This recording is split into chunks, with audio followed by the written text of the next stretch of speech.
Want to be a lead magnet? It starts with using better words on your website. Hey, I'm Theresa, and I'm here to tell you that improving your copy is the absolute easiest, quickest, and most cost-effective way to get more clients and cash rolling in. Go to freecopyvideo.com to download my free copywriting training. See you there. Today's podcast is sponsored by The Collective Co., a workspace, event space, and creative hub dedicated to women on the South Shore of Massachusetts.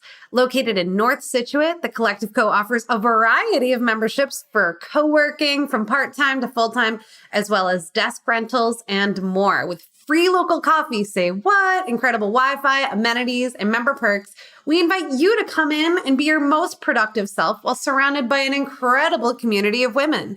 Learn more about membership and sign up to receive a free day pass by visiting theccSouthshore.com. Hello and welcome to the Liz on Biz podcast, where the guests are barely prepped and I'm barely ready. I'm your host, Theresa, and I help you launch and build online businesses you love.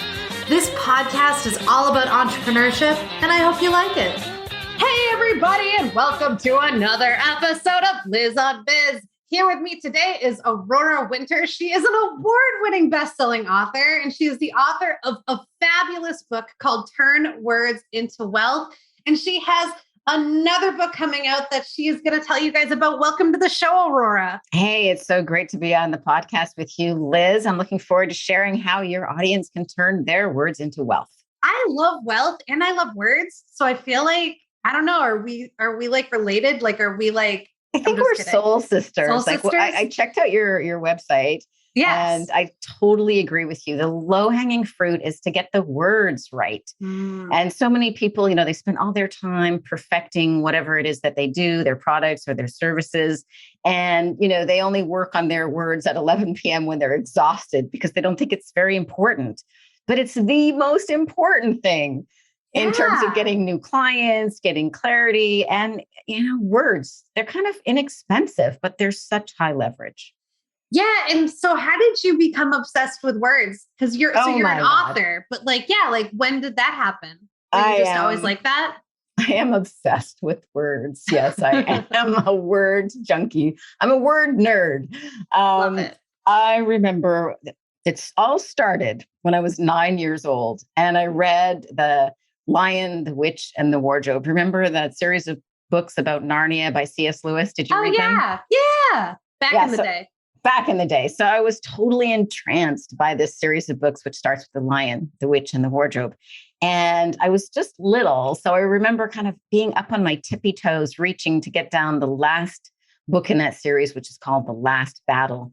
And as my fingers touched the book, I felt this mixture of anticipatory delight and anticipatory grief, because this was the last book in the series.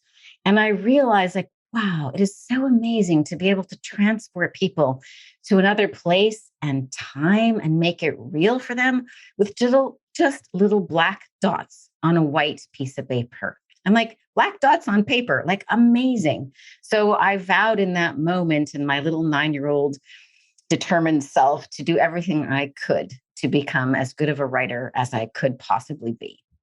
Well, and I mean, you so are, by the way, you have, I only read a very small part of your bio, but you have all these awards everywhere. It's probably like walking into the Oscars in your house. You probably got all these trophies. No, I'm just kidding. Thank you for that. Do they send you plaques for those at least?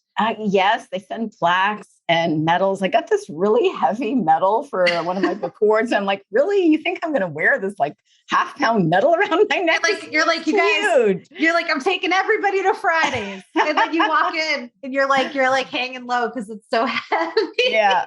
But it was really fun. I've been at the Cannes Film Festival and the Cannes Television Festival, and I even had the honor of walking the red carpet at the Oscars. I wasn't nominated for an Oscar, though, but my date was. Nice. So all these things are fun, but, let's not feed our ego so much as let's be of service. So why I wrote my sure? Yeah, the ego. I am a Leo, so You're like, I did enjoy that. Yeah, I totally did enjoy it. No, yeah. Tell me about your book.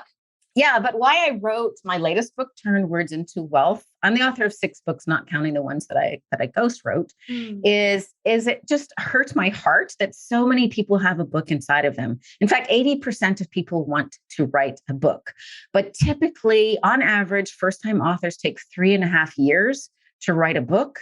And even though it's so wonderful now, Amazon makes it distribution easy and you can have print on demand books. Even those people who run the gauntlet by themselves 3.5 years later, then they press publish on Amazon and nothing happens because they haven't thought through what's the back end, what's the business plan, what will people want next after they've read your book, what products or services or support or coaching or events or workshops or video series will they want to consume next? And failing to do so means that people with great stories and great things to offer the world get discouraged because they're running a hobby rather than a business, and they inevitably give up. So I wrote Turn Words into Wealth to show people, look, the book is great. The book is the most important asset you can have in your marketing tool. I am biased, but that's my experience. Because once you're a published author, it jumps you up to the next level. You can get on wonderful podcasts like Liz on Biz, get on TV, radio, speak on the TED stage. So many doors open when you are a published author. It's kind of like having a degree. Like I've got an MBA as well. And because I've got an MBA, people are like, oh, okay, this is a person who has some knowledge and who finishes things. And it's similar with being a published author. It's like, oh, this is a person who has some knowledge and who finishes things. So I really love to be a stand to encourage everybody to write a book, unless you're only 19 and then you need to go have some life experiences first. But then when you are writing your book, or even before, why not consider what problems your book solves? Because your book should solve some kind of problem if it's a nonfiction book. But then what products and services or coaching or training will people want next? And so I share 7 different ways, 7 different proven ways that people have made 7 figures with their various books, and include examples from Arianna Huffington, Tim Ferriss, Richard Branson, Brandon Sanderson, David Goggins, and of course, myself and my clients. So I think people have roadmaps. They have blueprints for how they can grow their business and their brand using a book. You said a lot of really good things. And one of the things, there's a few things I want to like explode out for people's attention. And one of them is that it's a thing I say that I just saw you say. It's that one of the most important things you can do in marketing is ask the question, then what? So like, if you're going to do something, you have to think about what comes after it. So like, I'm going to sell this thing, then what? Well, I'm going to do this Facebook post. Well, then what? Like, what do you want people to do? And I think it's a question nobody asks. And if you're not asking, then what? You have no strategy. Like that is the most basic strategy, or the concept of strategy is asking that question to make sure you're being smart. Yeah. And I appreciated also what you shared about like how it, like having a book can really, I mean, obviously it can so up level you. And when you mentioned Tim Ferriss, this is just because he's the one that I'm the most familiar with. You mentioned a few people and like, I'm like, oh, I know that, you know, the people. Like, was he, I mean, I'm thinking back, now I'm going into days of yore, right? But like, was he nobody before his book? Not that he was nobody, but like, did his book really like launch him? Because his book was the 4-Hour Work Week, right? And I didn't know him before that. Yeah, he was kind of a scrappy, determined nobody living in Silicon Valley. And he did a couple of things that were really cool. Like most people don't know that he tested the title for his book. Actually, it had a completely different title previously, which was, I had it written down here somewhere. Oh, that's interesting. I always forget what the name was. It was something about drug dealing for fun and profit, something along that line. But Walmart said there was no way they were going to carry a book with that title. So he had to test the title. And this is something I do with all my clients. We test the title. We do market testing. We don't just guess. Guessing is good up to a point, but then you want to also confirm that you're on the right track. So he tested 6 different titles, and the 4-Hour Work Week pulled ahead and outshone the other titles, which was good because otherwise you wouldn't have been carried in Walmart. But the other thing he did that I thought was so cool is he decided that he wanted to get more business education. He wanted to get an MBA, and he figured that would cost him about $200,000 as well as perhaps 2 years of time. And he decided instead of doing that, he would give himself an MBA. So he took the money that he would otherwise have spent on tuition and invested it in companies in Silicon Valley. And he helped those companies with their marketing, their advertising, their social media, this and that. And he figured, well, the worst that would happen is we lose all his $200,000 when you get an education, right? And in fact, his first investment, he's like, oh, this one is perfect. This is so great. It's only $50,000. And his advisor said, yeah, this is your first investment. You sure you want to take a quarter of your money off the table? Oh, yeah, for sure. So he lost that $50,000, but he gained some wisdom. So I really admire Tim Ferriss, who now has a whole series of books. But the 4-Hour Workweek, the other thing about it, he designed it. He didn't think anybody was going to buy it. So it's actually designed as a lead magnet. I know what a lead magnet is, to link to companies that offered the services that he mentioned in his books. For example, virtual assistants in India, et cetera. And so he was not planning on making money from the book. He was not counting on it selling thousands of copies, let alone millions of copies. He was counting on it driving traffic to upsell products and services offered by others and then earning an affiliate commission. Ooh, so what's the lesson? He asked, then what in that example? He asked, then what? So what's the lesson is that you just because you ask, then what, and make an initial strategy that can monetize with very few copies being given away even. You didn't even have to sell the copies. If people, clicked on the affiliate links, he would make money. So it doesn't mean that having a short-term and then what strategy precludes the book being a New York Times bestseller. That could happen too. How about both and instead of either or? Yes. And in fact, some of those other people that you mentioned, and I imagine some of your clients, are they writers? Or do they hire ghostwriters? They're not writers. Oh, and this is the other. They're just people, right? They're people. Well, I typically help business owners, leaders, experts, entrepreneurs, dentists, doctors, founders of companies. These are my typical clients, lawyers. And they all wear pants and put them on and stuff. You know what I mean? They're people, though. Well, some of them wear skirts, but yeah. I love it. But here's the other thing I want to bust the myth that the author of the book is the same as the word wrangler. The author of the book is the person whose stories and life and business experience it is. It doesn't have to be the same person who wrangles the words, who types at the keyboard, who polishes it, who uploads it to be published. Right. I mean, you have a podcast and I know you do a lot of the things, but it's still your podcast, even if somebody else edits it and uploads it. But somehow people have fused being the person at the keyboard with being the author of a book. Most of my clients, I interview them. They don't have time to write a book. It's time consuming. Plus, they don't have 20 years of experience wrangling words and editing words and polishing words. Plus, they're not word nerds like I am and my team. My team are. So my team is. So yes, you can have a book and it's your book, even if you hire a team of ghostwriters, editors, book promoters, etc. And that's a really fun and worthwhile thing to do. It can also be your book if you like to be the one at the typewriter. Do people that you typically work with, do they know? They might know there's a book in them, but do they know what their book's about? Well, they think they do at the beginning. Some of my clients do know and they stick to it all the way through. For example, my client, Xander Sprague, he has a book coming out in February 2021 called Epic Begins with One Step Forward. He was very clear on that. We had a chapter outline in our first meetings. We fleshed out the chapter outline. I then interviewed him on podcast-like episodes. So he's got not only a book, but also a podcast. The transcribed podcast then became the rough first draft of his book. He's a speaker, not a writer. So we hired an editor to polish that rough first draft. And now he's got an excellent book coming out. So he's both got a podcast launched and it's audios and videos. So he's also got a bunch of material for his YouTube channel that we will drip out just 3 months prior to the book coming out. And he's got a beautiful polished book, thanks to having the right structure, his great stories, his wonderful energy, and then a great editor who just,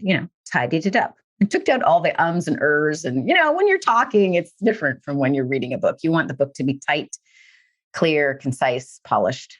Yeah. And so does your team, are you guys the ones interviewing him and recording it? Is that part of what your team has to do? That's typically what we do. I mean, I do have courses, so sometimes people just want a little bit of help and a little bit of momentum. But my typical client actually is already making mid 6 figures, or they're running a 7 or 8 or 9 figure company. So they're happy to delegate the process of creating the book, marketing the book, publicizing the book. Really what I do is I launch thought leaders. My team and I launch thought leaders. So they're already leaders in some capacity, but it might be the best kept secret. That's such a good explanation. And I know that's one of your domains is Thought Leader Launch. That's right. Such a good domain. Thank you. I've got a book called Thought Leader Launch as well. So if people go to Thought Leader Launch, they get free videos and free training that will help them launch to the next level as thought leaders. Because if you've got a lot of great things, but nobody's heard them or heard of you, then not only do you suffer and your business suffers, but the world suffers. Right. Well, I want to ask you too about book writing in general. When you think about yourself, because you have all these books and stuff, is there anything unconquered? Because I feel like you're a conqueror. You like to do stuff and do it wicked well. Like, is there any type of book that you want to foray into, like fiction or anything weird? Well, I am writing fiction. I was writing a fantasy book this morning, actually. Ooh. My background, as I said, is in film and television. So I wrote a number of movies, and they were mostly like family drama, sort of feel good with a little magical bent. So I'm writing a fantasy series just for funsies. But I think it's awesome. So we'll keep you posted on that. I'm not ready to share the secrets on that fantasy yet. Here's what's unconquered, I believe, which is what I'm leaning into. So I call my process, it's got a trademarked process called spoken author. I think what people are on the cusp of is understanding that it's not like a podcast is a different thing from an audiobook, and that an audiobook is a different thing from a book, which is a different thing from a workshop. These all blend together. So what I'm really excited about is a live audio book. So as I'm already creating live audiobooks, but we haven't launched any of them yet. And then I think that people love podcasts, right? So a live audiobook is basically what I create with my clients as I'm interviewing them. It's like this conversation. It's authentic. It's in the moment, but they're prepared. I've given them homework in advance and we know what that particular chapter is about. So I think there's going to be a really big demand for a kind of a new thing, which I'm calling a live audiobook. And the process I have trademarked spoken author.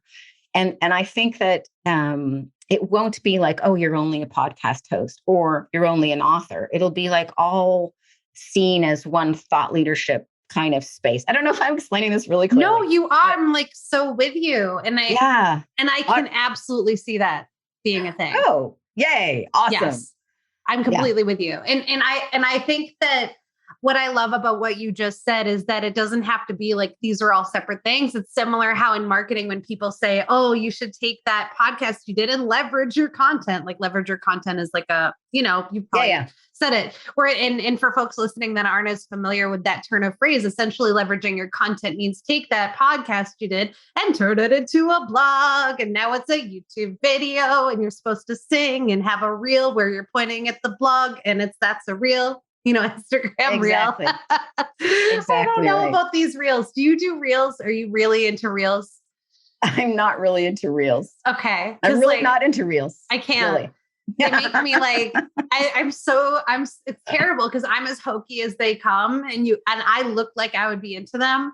Mm-hmm. But it just hasn't happened yet. But now can I ask you about marketing Fastrack? So what's that book all about?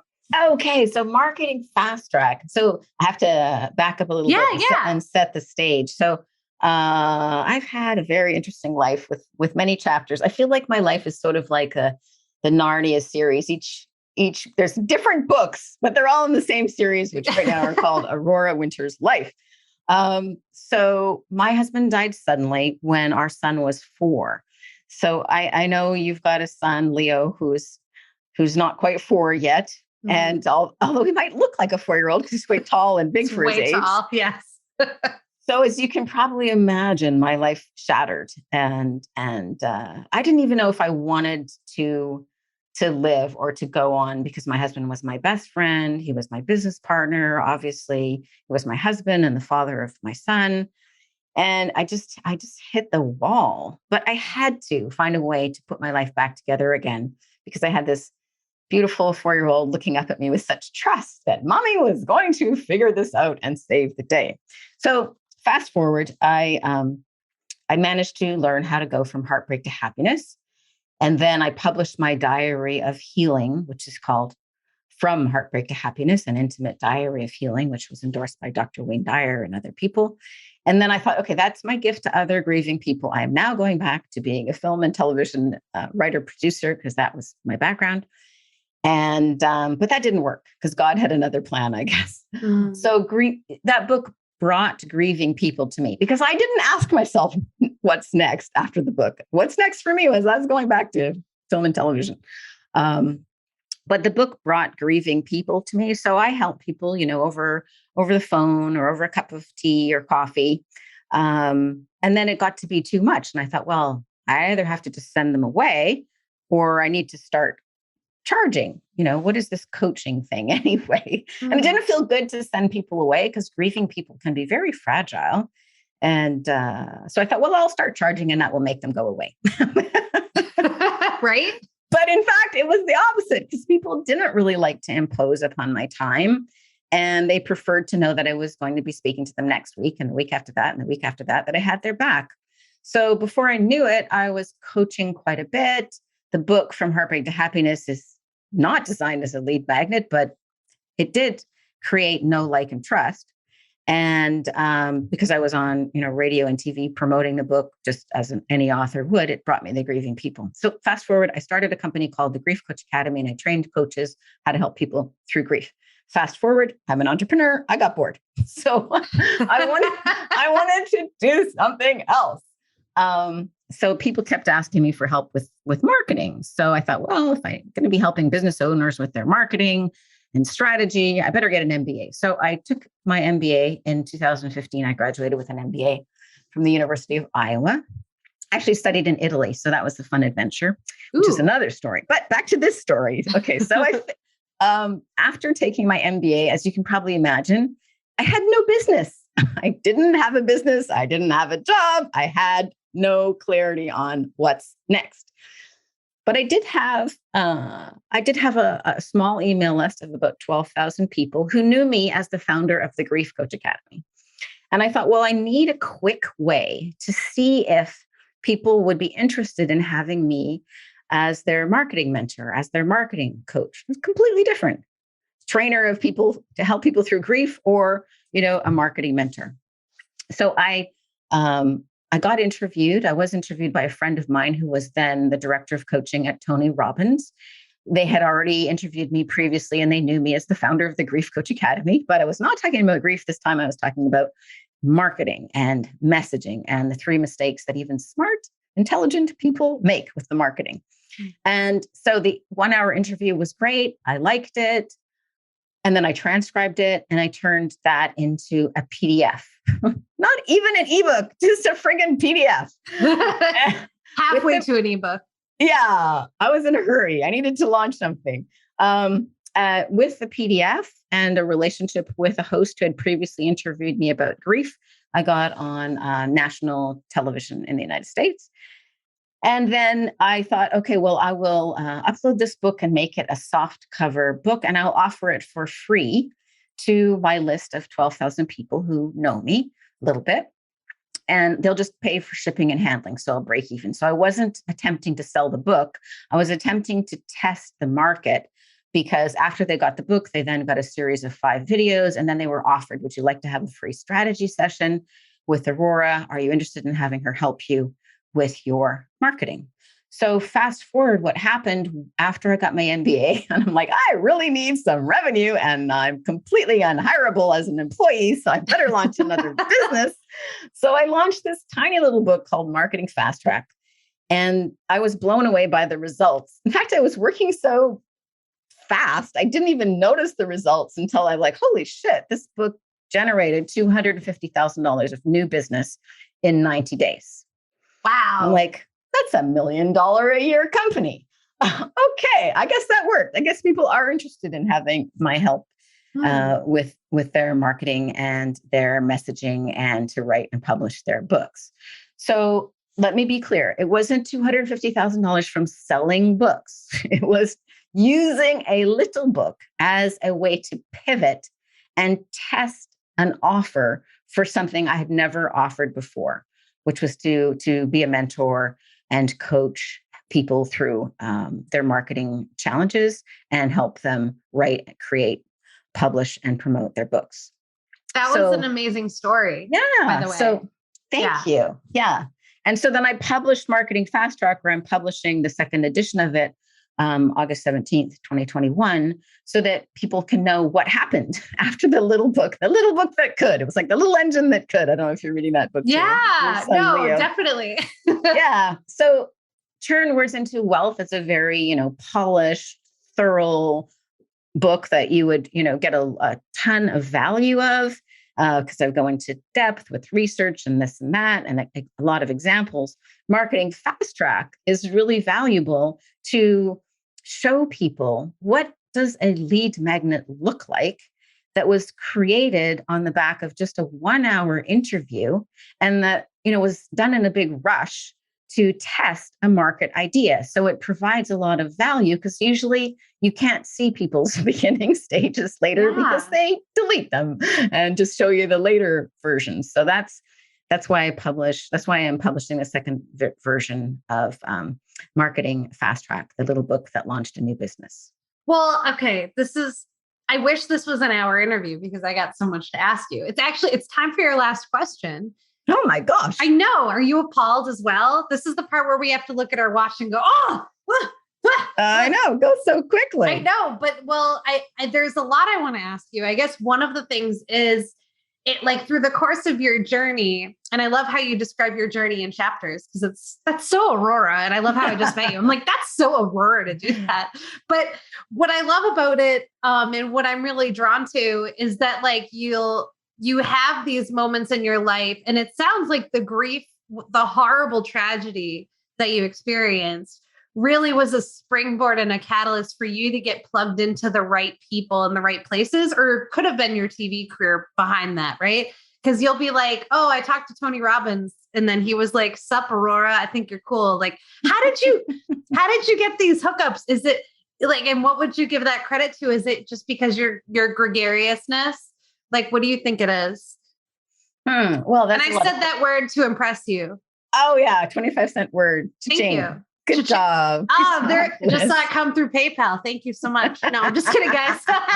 No, but yeah, what do you think? Well, where do you get that? I'd like to have a little bit of a more somber moment to be more helpful for people. And I really want to cram in a 90-day challenge as well, so that people end, with something that they can do. Entrepreneurs solve problems at a profit. So every time I had a problem, it was a real problem. Mm-hmm. But then once I solved it, some of the time I thought, well, I could help other people with this problem. And the weird thing is, the bigger the problem, the bigger the potential profit, right? Because if you solve little tiny problems for people, well, you'll get a little tiny paycheck, because that's how the universe works, right? But if you can solve a big, massive problem, then potentially you will be rewarded with some portion of the value that you provide. So I really want to share this, because every time you've got a problem, you can get despairing and discouraged and go, drink all the alcohol in your fridge. Or you can say, well, what can I learn from this? How could I overcome this problem myself? And once I've overcome this problem, how could I help others overcome the problem. So I wanted to share that because I think it's a way of leaning into problems. We all have problems. You don't need to have my gregarious personality or my Rolodex to succeed. You just need to go, what problems can I solve? It's always good if you only solve problems you've already solved for yourself and that you're not BSing. And the other thing I think is a key to my success is I always have an eye that I want to be producing at least a tenfold return on investment for the people that I work with. So, for example, the statistics are that people suffer for grief from 5 to 10 years without support. 5 to 10 years in that gray zone, that is a big problem. So with just, a bit of coaching and encouragement and a process to work through, which I explained in a different book, people get their life back. I saw people, age in reverse right in front of my eyes as they reconnected to joy, meaning, purpose, and happiness. So so that was a problem that I solved for myself and then for others. And writing books, this is a big problem for people. They want to write a book. They stare at the blank page. They freeze. Then they get all frustrated. Then, one day they're writing the book for their 9-year-old kid, which is, fun energy. And the next day they're writing the book for their 70-year-old grandmother. And then the next day they're writing it for their boss at work. And it's all like a dog's breakfast. So I'd rather start fresh. But it's a big problem if you're struggling for 3.5 years to write a book and then the end result is not even coherent. That is a lot of suffering. And I can definitely save people with that. Okay. So I hope that's helpful. No, that was any kind of personality. Can I cram in a quick 90-day challenge that everybody can do? Okay. So, you don't even have to read the book, Turn Words into Wealth, to do this challenge. So my 90-day challenge is, I call it radical reading, radical writing, and radical review. If you do this for 90 days, I promise it will change your life. Money back guarantee. Of course, you're getting it for free, but anyway, money back guarantee. So the radical reading is read every day. It can be as little as 5 minutes.